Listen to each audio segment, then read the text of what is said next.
Hello student, welcome to जू botany centre. I am विकास कुमार। हम लोग चैप्टर 4 जनन स्वास्थ्य पर बात करते थे। जनन स्वास्थ्य पर हम लोगों ने सबसे पहले देखे जनन स्वास्थ्य को WHO ने कैसे परिभाषित किए, सामान्य रूप से कैसे परिभाषित करेंगे। फिर हम लोगों ने समझे कि जो है जनन स्वास्थ्य से संबंधित क्या क्या समस्याएं उत्पन्न हो सकती है, समस्या को समझे। समस्या समझने के बाद सरकार ने उस समस्या का क्या क्या समाधान निकाले उस पर बात की। इसके बाद एक विधि पढ़े थे एमनियोसिंथेसिस। एमनियोसिंथेसिस कुल विबंधन की बात कर रहे थे, जिसको कानूनी मान्यता प्राप्त नहीं है, वो गैर कानूनी है अगर कोई ऐसा करवाते हैं। एमनियोसिंथेसिस गलत नहीं है, बस उससे ये गलत है कि उससे लिंग का जांच करवाना ही गलत है। लिंग का जांच करवा लेने से यहाँ पे एबॉर्शन की प्रक्रिया बहुत ज़्यादा हो जाती है। इस वजह से सरकार कहती है कि एमनियोसिंथेसिस से लिंग निर्धारण का जानकारी नहीं दे, बाकी बात सभी जानकारी दे। एमनियोसिंथेसिस समझे थे। उसके बाद आज हम लोग जो बात करेंगे, आज का टॉपिक जो है, उसके बाद हम लोग सोचे थे पॉपुलेशन, इस पॉपुलेशन एक्सप्लोजन को समझे कि पॉपुलेशन का वृद्धि कैसे हो रहा है, उसका क्या कारण है और सरकार ने उसके लिए क्या क्या नीतियां बनाए। उसके बाद सरकार ने एक नई तकनीक लाए, एक नई योजना चलाए, जिससे जो है जनसंख्या को नियंत्रण किया गया। तो उस तकनीक का नाम, उस विधि का नाम है बर्थ कंट्रोल। सरकार ने बताया कि फैमिली प्लानिंग चलाए थे। भारत ही पहला देश है जिन्होंने 1951 में फैमिली प्लानिंग, जिसको आज हम लोग RCH reproductive and child health care के नाम से जानते हैं, तो सरकार ने स्टार्ट की। उन्होंने एक ये चलाया कि बर्थ कंट्रोल की, संतति को नियंत्रण कैसे करना है। बर्थ कंट्रोल होंगे तभी तो जनसंख्या पर नियंत्रण होंगे। तो बर्थ कंट्रोल के लिए उन्होंने क्या कहे, तो पहले समझते कि बर्थ कंट्रोल होता क्या, इसको परिभाषित कैसे करेंगे। कृत्रिम प्रक्रिया से संतानों की उत्पत्ति का नियंत्रण को संतति नियंत्रण कहते हैं। कृत्रिम प्रक्रिया से, प्राकृतिक नहीं, कृत्रिम कहने का मतलब कोई ऐसी विधि का प्रयोग किया जाए, कुछ ऐसे वस्तु का प्रयोग, सामान का प्रयोग किया जाए जिससे जो है क्या है, संतानों की उत्पत्ति रुक जाए, तो उसी को हम लोग कहेंगे संतति नियंत्रण। वह विधि जिसके प्रयोग से सगर्भता स्थापित नहीं हो पाता है उसे हम गर्भ निरोध विधि कहते हैं। एक कॉन्ट्रासेप्टिव मेथड हुए, किसको बोलेंगे कॉन्ट्रासेप्टिव मेथड, वो मेथड जो कि जिससे गर्भता स्थापित ना हो सके। नर और मादा जो है वो सेक्सुअल इंटरकोर्स करेंगे, लेकिन उससे क्या होंगे, सगर्भता स्थापित नहीं हो पाएंगे, वो जब गर्भ निरोध विधि का प्रयोग करेंगे तब। तो कॉन्ट्रासेप्टिव विधि क्या है ये भी समझे। गर्भ निरोध विधि द्वारा संतति नियंत्रण किया जाता है। जो कॉन्ट्रासेप्टिव मेथड होता है, इसी मेथड के द्वारा संतति नियंत्रण किया जाता है। सरकार ने इसी को जानकारी के लिए पूरा डिटेल से दिए गए हैं। सरकार ने बोले कि ये जो है सभी कॉलेजेस, सभी विद्यालयों में ये शिक्षा होनी चाहिए, ताकि जो है विद्यार्थी को जानकारी हो और वो फिर आगे जानकारी को एक दूसरे से बांटेंगे। गर्भ निरोध विधि निम्नलिखित है। गर्भ निरोध विधि द्वारा संतति नियंत्रण किया जाता है, समझ गए। गर्भ निरोध विधि निम्नलिखित है। गर्भ निरोध विधि जो है वो निम्नलिखित है। कई तरह से वो विधि का प्रयोग किया जा सकता है। एक है प्राकृतिक विधि, पहला है प्राकृतिक विधि, दूसरा है रोध विधि, तीसरा है रासायनिक विधि, चौथा है हार्मोनल विधि, पांचवा है सर्जिकल विधि। ये 5 विधि सामान्यतः सिलेबस में दिए हुए हैं और ये 5 विधि है जिससे गर्भ निरोध, जिसे हम लोग गर्भ निरोध विधि कहते हैं, और इससे क्या होते हैं, जनसंख्या पर नियंत्रण या फिर कहते हैं संतति नियंत्रण किया जाता है। तो इनमें एक एक विधि के बारे में समझेंगे कि किसमें क्या होते हैं, नहीं होते हैं। उससे पहले ये आदर्श गर्भ निरोध, ये एक टर्म है, ये क्या है। ये इतने 5 विधि है, पांचों में से सबसे अच्छा विधि कौन सा होगा, जो आदर्श होंगे। तो वह विधि जो सब जगह आसानी से मिले, ज़्यादा प्रभावी हो, उसका साइड इफेक्ट ना हो, आसानी से उपलब्ध हो, कम पैसा लगे, तो ये सभी गुण होना चाहिए, तभी उसको हम लोग बोलेंगे आदर्श गर्भ निरोध। आदर्श गर्भ निरोध का मतलब ये इतना गर्भ निरोध की जो विधि है, इसमें से वह विधि कौन है जो सबसे आसान है, कम बजट में हो जाते हैं, सब जगह अवेलेबल है और वो अच्छा रिजल्ट देता है। तो वही इसी में जो है एक को पहचानना होगा कि कौन आदर्श गर्भ निरोध है। तो आदर्श गर्भ निरोध के लिए क्या पैमाना होना चाहिए, माप कैसे करेंगे, वो लिख दिए हैं। अगर आपसे एग्जाम में पूछते हैं आदर्श गर्भ निरोध का गुण को लिखे, या आदर्श गर्भ निरोध क्या है इसके बारे में लिखे, तो आप सीधा ये 5 लाइन लिख सकते हैं। अगर 5 मार्क्स का पूछते हैं तो, 3 मार्क्स का पूछते हैं तो 3 मार्क्स। चलिए, तो आदर्श गर्भ निरोध के लिए क्या होना चाहिए, गर्भ निरोध प्रभावी होना चाहिए। ऐसा नहीं है कि गर्भ निरोध है अब वो प्रभावी नहीं है। कहने का मतलब है अगर कोई गर्भ निरोध विधि का प्रयोग किया जा रहा है, 100 फीमेल कर रहे हैं, 100 फीमेल कर रहे हैं, उसमें से क्या है 60 फीमेल पर प्रभावी है और 40 पे प्रभावी नहीं है, तो इससे क्या हो जाएंगे, ये आदर्श तो नहीं हो पाएंगे। आदर्श होने के लिए क्या होना होगा कि 100 में कम से कम 95 तो है प्रभावी होना चाहिए। 5 अगर प्रभावी नहीं भी होते तो भी इसको क्या बोलेंगे कि ये प्रभावी है, ज्यादा प्रभावी है। तो वही कह रहे हैं कि ये गर्भ निरोध जो है, जो विधि का प्रयोग करेंगे गर्भ निरोध के लिए, वह प्रभावी होना चाहिए। दूसरा, गर्भ निरोध का साइड इफेक्ट नहीं होना चाहिए। अब ऐसा नहीं है कि कुछ अगर गर्भ निरोध के लिए जिस विधि का हम प्रयोग किए उससे हमारे शरीर में साइड इफेक्ट हो जाए, बीमारी उत्पन्न हो जाए, ऐसा नहीं होना चाहिए। तीसरा, करे आसानी से प्रयोग किया जा सके। अब ऐसा भी नहीं होना चाहिए कि इनमें से कोई ऐसा विधि हो जिसके बारे में जान ही नहीं पा रहे हैं, जो कि आसानी से प्रयोग नहीं कर सकते, उसके प्रयोग के लिए एक जगह से दूसरी जगह जाना पड़ेगा, किसी दूसरे का मदद लेना पड़ेगा। तो ऐसा भी नहीं होना चाहिए। ऐसा होनी चाहिए जो कि काफी आसानी से प्रयोग किया जा सके, मार्केट में आसानी से उपलब्ध हो। ये भी बहुत बड़ी बात है आदर्श गर्भ निरोध होने के लिए। ऐसा है कि मार्केट में अगर नहीं मिलेंगे तो सभी इसका प्रयोग आसानी से नहीं कर पाएंगे और सभी को मिले।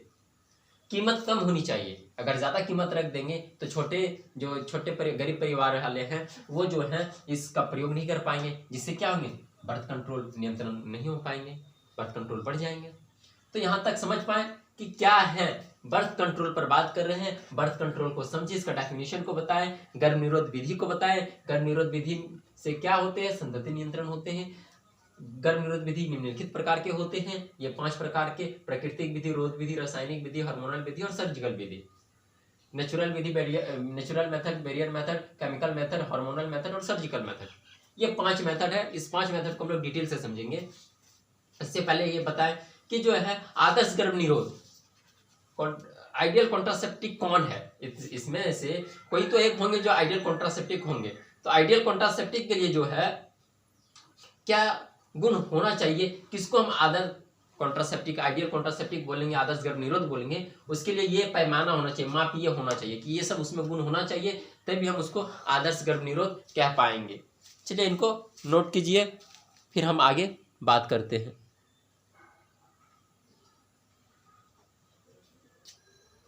तो अभी हम लोग बात कर रहे थे कि गर्भ निरोध विधि पर। गर्भ निरोध विधि 5 प्रकार के देखिए, उसमें से जो पहला विधि है प्राकृतिक विधि, नेचुरल मेथड, इस पर बात करते हैं कि नेचुरल मेथड क्या है। तो इस विधि का साइड इफेक्ट नहीं होता है। देखिए ये आदर्श गर्भ निरोध का एक बात को तो ये फॉलो कर लिए कि इसका साइड इफेक्ट नहीं होता है। दूसरा, क्यों नहीं होता है साइड इफेक्ट, क्योंकि यह प्राकृतिक है। प्राकृतिक है, इसमें कोई बाहरी पदार्थ का प्रयोग नहीं करते हैं, इसीलिए इसमें कोई साइड इफेक्ट नहीं होते हैं। परंतु यह विधि प्रभावी कम होता है। ये पॉइंट जो है आदर्श गर्भ निरोध को कम कर दिए। आदर्श गर्भ निरोध नहीं होने का लिए इनको कैरेक्टर दे दिए कि ये बहुत कम प्रभावी होंगे। फिर भी ये गर्भ निरोध का एक विधि है जो नेचुरल मेथड है। तो नेचुरल मेथड में 3 तरह का विधि आते हैं। एक आते हैं आवधिक संयम, जिसको हम लोग बोलते हैं पीरियोडिक एब्स्टिनेंस या फिर कैलेंडर मेथड। पहला जो है क्या है, आवधिक संयम या फिर पीरियोडिक एब्स्टिनेंस, इसी का एक और नाम है कैलेंडर मेथड। तो इस पर बात करेंगे कि कैलेंडर मेथड क्या है, समझेंगे। तो बात कर रहे हैं किसमें, प्राकृतिक विधि। इसका जो पहला है आवधिक संयम, पीरियोडिक एब्स्टिनेंस या फिर इसको कैलेंडर मेथड बोलते हैं। इसमें क्या होता है कि इस विधि में कपल 28 दिन के मासिक चक्र में 10वें से 17वें दिन तक मैथुनी की क्रिया या फिर कह सकते हैं सेक्सुअल इंटरकोर्स नहीं करते हैं। क्यों नहीं करते हैं, कब, मासिक चक्र के 10वें से 17वें दिन तक। 28 दिन के मासिक चक्र में 10वें से 17वें दिन तक फर्टाइल पीरियड होता है। फर्टाइल पीरियड का मतलब यह हुए कि वह अवधि जिसमें निषेचन की संभावना सर्वोत्तम होते हैं, सबसे अधिक होते हैं। 28 दिन का मासिक चक्र में बताए थे 14वां दिन में क्या होते हैं, अंडाणु का निर्माण होते हैं, अंडाणु बाहर आते हैं, ओवुलेशन होते हैं। तो निषेचन 14वां से 15वां दिन तक हो सकते हैं। तो वही करें, स्पर्म का जीवन काल 3 दिन तक होता है। अगर वो इससे 3 दिन पहले पहुंच गए तो वहां पे तो पहले से उपस्थित रहेंगे, अंडाणु जैसे निकलेंगे निषेचन हो जाएंगे। तो इसके लिए साइंटिस्ट ने एक विधि निकाले जिसका नाम रखे आवधिक संयम। आवधिक संयम मतलब इस समय जो है सेक्सुअल इंटरकोर्स ना करे, इसका मतलब यही हुआ। तो ये कब से कब तक नहीं करने को बोल रहे हैं, 10 से 17वें दिन तक। 7 दिन तक सेक्सुअल इंटरकोर्स नहीं करने के लिए कह रहे हैं, क्योंकि उस जो 10 से 17वें दिन तक जो अवधि होते हैं उसको हम लोग बोलते हैं फर्टाइल पीरियड, या जिसमें निषेचन की संभावना सर्वोत्तम होते हैं, सबसे अधिक होते हैं। तो ये हुए आवधिक संयम, लेकिन ये पूरी तरह से सफल नहीं है, इसीलिए कि इसके लिए पहले लिख दिए कि परंतु यह प्रभावी कम होते हैं। समझ पाए यहाँ तक कि आवधिक संयम में क्या होंगे। दूसरा है बहिःसंकलन। बहिःसंकलन विधि मतलब बाहर से एजुकुलेशन जब होने वाले होंगे तो जो है नर अपने शिशन को मादा जनन तंत्र से बाहर निकाल लेंगे। इस विधि में नर मैथुनी क्रिया के दौरान या कह सकते हैं सेक्सुअल इंटरकोर्स के दौरान सकलन, सकलन मतलब एजुकुले, उसको हिंदी में बोलते हैं एजुकुलेट, सॉरी सकलन को इंग्लिश में बोलते हैं एजुकुलेशन। एजुकुलेशन का मीनिंग ये होते हैं कि नर के पेनिस के द्वारा शुक्राणु का त्याग या वीर्य का त्याग, वीर्य का त्याग कोई क्या बोलेंगे एजुकुलेशन। तो कह रहे इस विधि में नर मैथुनी क्रिया के दौरान सकलन मतलब वीर्य के त्याग के ठीक पहले मादा जनन तंत्र से बाहर निकाल लेता है ताकि जो है और वीर्यसेचन की क्रिया को रोकता है। कहने का मतलब यह है कि वीर्य का जो त्याग है मादा जनन तंत्र में ये करने नहीं करते हैं, कि जैसे ही वीर्य का त्याग होने वाले होंगे उससे ठीक पहले मादा जनन तंत्र से शिशन को बाहर निकाल लेना है। सकलन के ठीक पहले मादा जनन तंत्र से नर मैथुनी क्रिया के दौरान सकलन के ठीक पहले शिशन को यहाँ पे लिख लीजिए, शिशन को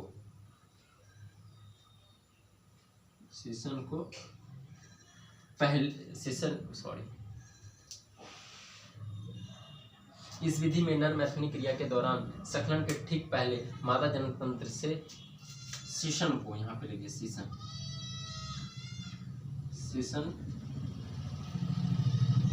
को बाहर निकाल लेते हैं।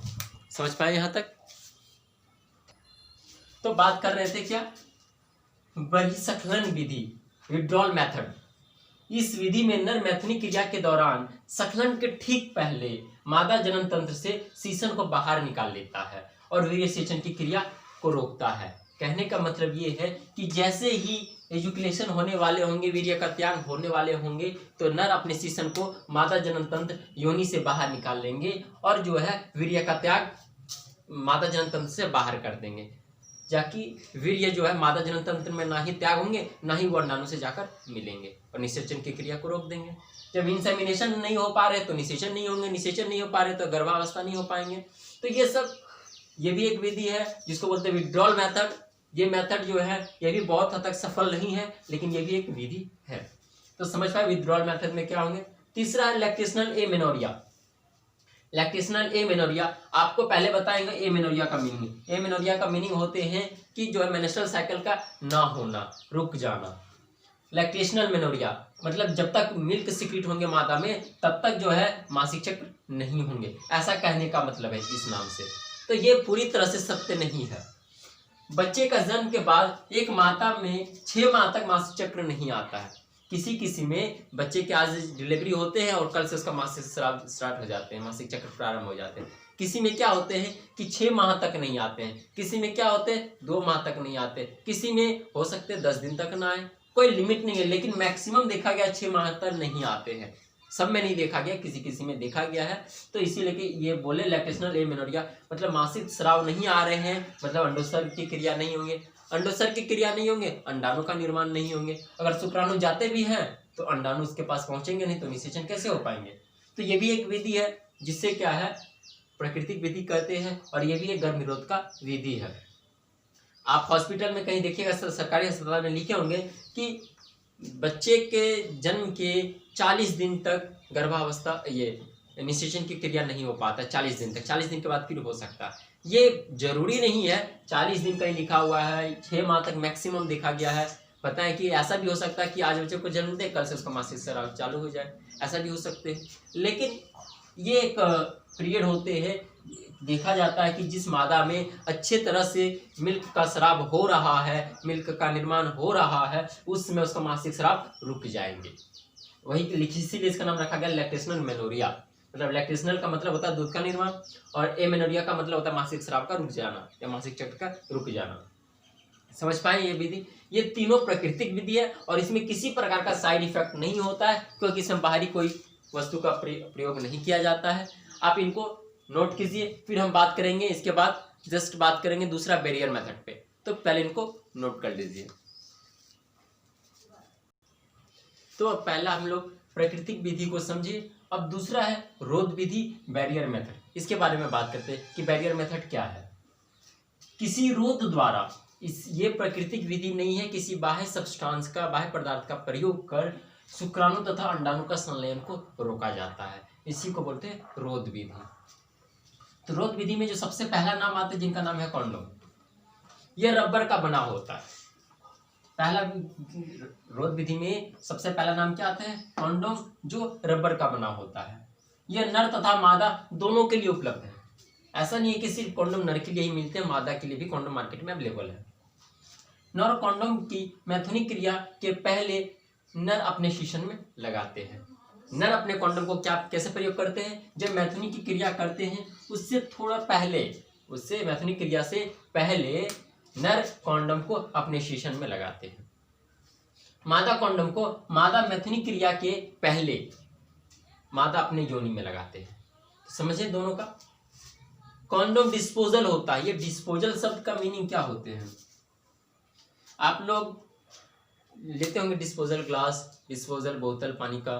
तो डिस्पोजल का मतलब ये होते हैं कि किसी भी पदार्थ का दोबारा प्रयोग ना कर सके, उसी को हम डिस्पोजल बोलेंगे। डिस्पोजल ग्लास का मतलब होता है कि एक बार प्रयोग करेंगे दोबारा उसको फेंक देंगे। तो वही है कि कॉन्डोम डिस्पोजल होता है, एक बार इसका प्रयोग कर लेंगे दोबारा इसका प्रयोग नहीं करेंगे। भारत के बाहर गर्भ निरोध के लिए कॉन्डोम का सबसे अधिक प्रयोग करते हैं। भारत में इनका कम प्रयोग करते हैं, भारत के बाहर इनका बहुत ज्यादा प्रयोग है। भारत में प्रसिद्ध कॉन्डोम का ब्रांड निरोध है। सरकारी अस्पताल में भी आपको ये मिल जाएंगे आसानी से, फ्री ऑफ कॉस्ट में। तो भारत सरकार ने सोचे कि जो है लोगों को जनसंख्या वृद्धि से रोकने के लिए सरकार ने बहुत सारी संस्थाएं चलाएं, बहुत सारे नीति को अपनाए। तो उसमें ये भी नीति को अपनाया कि सरकारी अस्पताल में निरोध को जो है, निरोध कंपनी का जो कॉन्डोम आते हैं उनको फ्री में आप डिस्ट्रीब्यूट करें ताकि लोग में जागरूकता फैले। कॉन्डोम गर्भ निरोध के साथ साथ सेक्सुअल ट्रांसमिट डिजीज, जो यौन संबंधित बीमारी होते हैं, जैसे एड्स हो गए और भी गोनोरिया हो गए, ये सब जो बीमारी होते हैं, इस पर पढ़ेंगे आगे हम लोग एसटीडीज के बारे में। तो वो सब बीमारी को, हस्तांतरण को ये रोकता है कि अगर मेल में है तो वो फीमेल में जाने नहीं देंगे, फीमेल में है तो वो नर में आने नहीं देंगे। तो इसका फायदा भी है। एक तो ये है कि ये गर्भ निरोध के लिए है, और दूसरा क्या है कि ये सेक्सुअल ट्रांसमिट डिजीज से बचाता है, उसका हस्तांतरण को ये रोकता है। इसीलिए कि भारत से बाहर इसका बहुत ज़्यादा प्रयोग किए जाते हैं, भारत में कम किए जाते हैं। भारत का सबश्रेष्ठ कौन सा मेथड है, किस विधि का प्रयोग होते हैं भारत में, उस पर बात करेंगे। नाम बता देते हैं, IUDS, इंट्रायूटेराइन डिवाइस, उस पर भी हम लोग बात करेंगे। पहले इनको नोट कीजिए, फिर इस पर एक और विधि, इसी में एक और मेथड आएंगे, जैसे कॉन्डोम में उसी में एक डायफ्राग्राम और एक सर्वाइकल कैप आते हैं, उस पर भी बात करेंगे कि वो क्या होते हैं। पहले इनको नोट कर लीजिए। अभी हम लोग बैरियर मेथड पर सबसे पहला जो कॉन्डोम है उस पर बात की थी। अब दूसरा है डायफ्राग्राम तथा सर्वाइकल कैप। ये क्या होते हैं? ये भी रबर का बना होता है। डायफ्राग्राम और सर्वाइकल कैप ये भी रबर का बना होता है। इसका प्रयोग सिर्फ मादा करते हैं, नर के लिए ये नहीं उपलब्ध होते हैं, सिर्फ मादा के लिए होते हैं। यह डिस्पोजल नहीं होता है। ये डिस्पोजल नहीं होने का मतलब ये है कि इसको हम दोबारा प्रयोग में ला सकते हैं। एक बार अगर किसी एक सर्वाइकल डायफ्राग्राम या सर्वाइकल कैप का प्रयोग कर लिए हैं तो दोबारा उसका प्रयोग कर सकते हैं।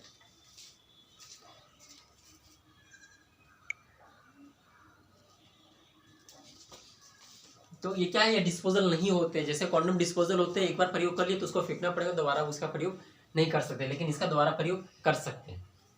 यह शुक्राणु को प्रवेश को रोकता है। ये क्या करते हैं, शुक्राणु को जो है सर्वाइकल कैनाल से या सर्विक्स से होते हुए, गर्भाशय से होते हुए अंडवाहिनी तक पहुंचने नहीं देता है, जिस वजह से निषेचन नहीं हो पाता है। तो इसका प्रयोग कैसे होता है? मादा इसका प्रयोग मैथुनिक क्रिया के पहले अपने योनि के द्वारा सर्वाइकल कैनाल के पास लगाते हैं। मान लेते हैं कि ये सर्वाइकल कैनाल है,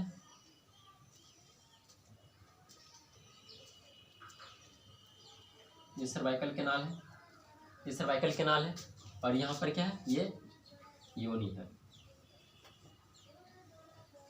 ठीक है, ये सर्वाइकल कैनाल है, ऐसे गए हुए, ये सर्वाइकल कैनाल है और ये योनि है। तो इस कैप को यहाँ पर ऐसे लगा दिया जाता है। अब क्या होंगे कि अगर शुक्राणु का त्याग यहाँ पर होंगे तो शुक्राणु इससे आगे नहीं जा पाएंगे, यहीं पे रुक जाएंगे। तो ये भी जो है रोध विधि का एक उदाहरण है। रोध विधि में ये भी पाए जाते हैं। भारत में इसका बहुत कम प्रयोग में होते हैं, ये बाहर में ही इसका प्रयोग होते हैं और ये आसानी से उपलब्ध नहीं हो पाते हैं, इसीलिए कि इसको आदर्श गर्भ निरोध हम लोग नहीं कह पाते हैं। चलिए, तो समझ पाए डायाफ्राम और सर्वाइकल कैप क्या है। तो आज जो है रोध विधि को हम लोग पूरी तरह से समझ गए। अब नेक्स्ट डे जो है और विधि जो है हार्मोनल विधि है, केमिकल विधि है, सर्जिकल विधि है, तो इस पर कल हम लोग बात करेंगे। आज यहीं तक, चलिए इनको नोट कीजिए, फिर हम लोग आगे कल बात करते हैं।